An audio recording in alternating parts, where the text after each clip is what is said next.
Yeah, so I was talking about um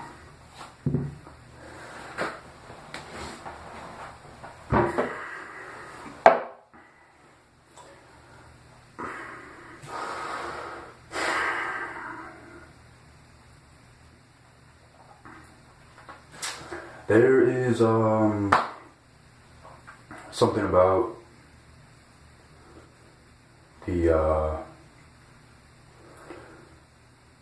the world that we see. A lot of people want to say that it's like a hologram or an illusion. Some people have said that it's pure bliss or God consciousness, samadhi. A lot of people think it's a competition to get the most toys.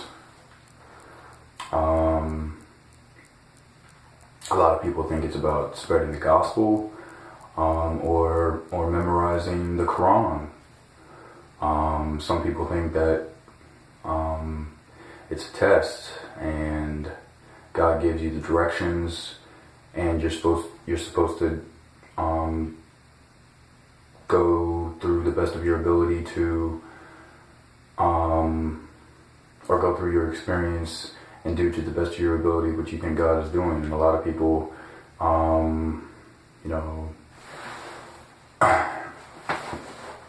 through experience of what I've heard, through what my ears have heard, take religious texts literally.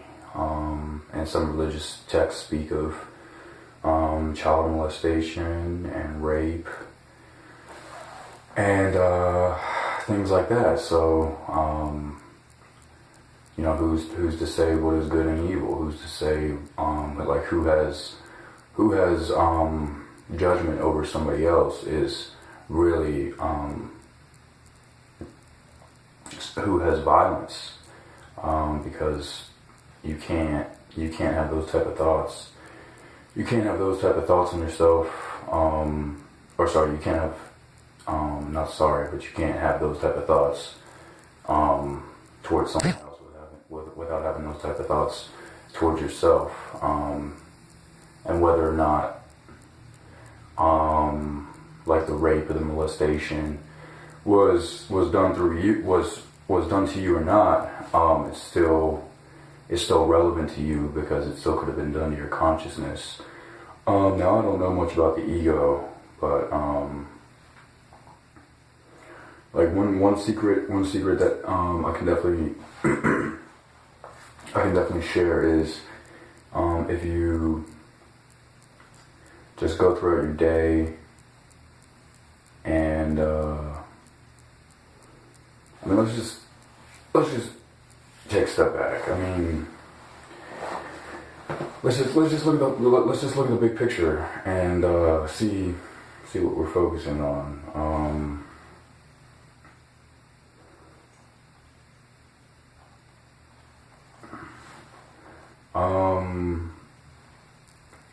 Like a lot of people are jealous of, or maybe not as jealous, but more curious to what one could say like the American dream is, or what it's like to be a banker with billions and billions of $500 billion of dollars. What it's like to be the president of a country. What it's like to be a Hollywood actor, and make $20 million off of doing what a director of a movie would tell you to do. Some people get paid to be able to cry on cue.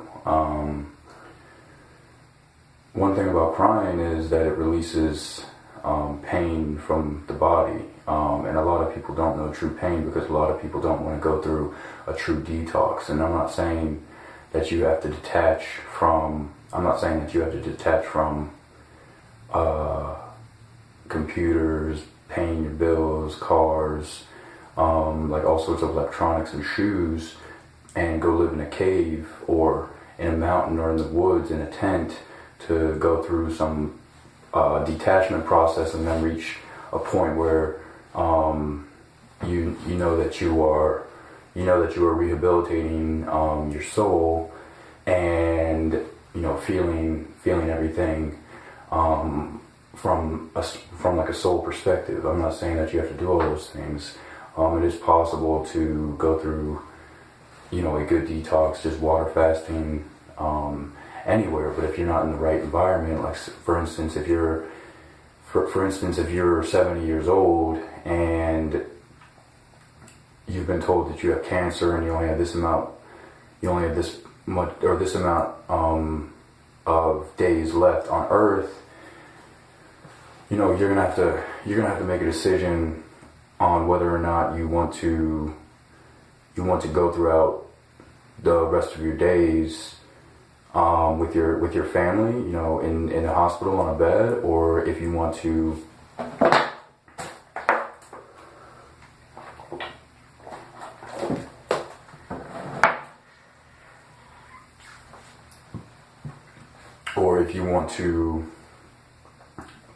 take like the route of the bucket list, where Jack Nicklaus and Morgan Freeman realize that they only have a certain amount of days left on Earth, and they decide to go climb Mount Everest.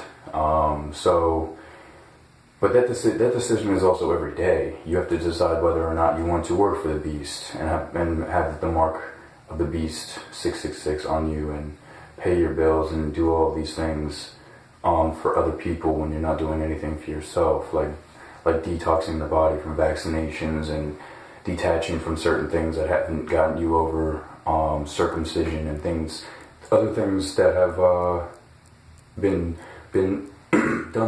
done to us, and have eliminated a lot of sensitivity. Like, so many people have been desensitized, and that's the real secret that I'm revealing to you, is that a lot of people are just being desensitized, and a lot of people don't know a real person when they see one. A lot of people just don't know a real person when they see one. So when you're explaining to someone, or when you're trying to not explain someone, but place suggestions to someone, you have to be. It's not about practicing what you preach, but it's about, like, do you really have it in you? Do you really, do you have it in you? Do you have the light and everything? So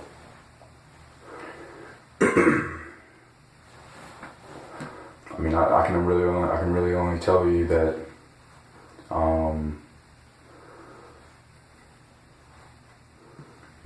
it's good to cry, and also another thing about yoga is not what people think it is. Yoga is like the yoga industry is a lot like the music industry. Like, it's just been infiltrated and overtaken, and now you just have a lot of small people running yoga studios, and it's like the same with the music industry. It's like they've just been overtaken by parasitic, by like a lot of parasitic activity, and they have like a very parasitic message, both yoga and music as well. So that's just another point I want to make, but I'll come back to y'all.